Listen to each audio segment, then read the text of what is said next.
গণ অভ্যুত্থানে ক্ষমতাচ্যুত সাবেক প্রধানমন্ত্রী শেখ হাসিনা, সাবেক স্থানীয় সরকার মন্ত্রী তাজুল ইসলামসহ আওয়ামী লীগের শীর্ষ পর্যায়ের নেতাদের সাথে ঘনিষ্ঠ ছিলেন নিউ ইয়র্কে মঞ্চে উঠে পড়া সেই তরুণ জাহিন রোহান রাজিন। তার নানা ছিলেন নোয়াখালীর একটি আসনের আওয়ামী লীগের এমপি। জাহিনের পারিবারিক ছবিতেও দেখা যায় তার নানাসহ ভাই বোন শেখ হাসিনার সাথে ছবি তুলেছেন। সাবেক স্থানীয় মন্ত্রী তাজুল ইসলামের সাথেও ছবি রয়েছে তার।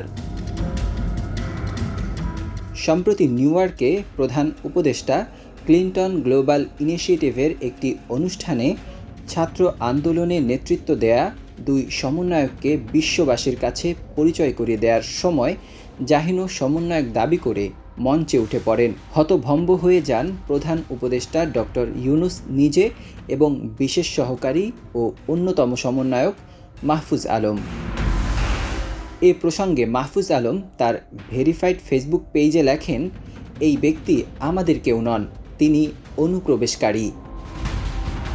মঞ্চের ওঠার বিষয় নিয়ে জাহিন বলেন, আমি অনুষ্ঠানে আমন্ত্রণ পেয়েছিলাম ফেলো হিসেবে।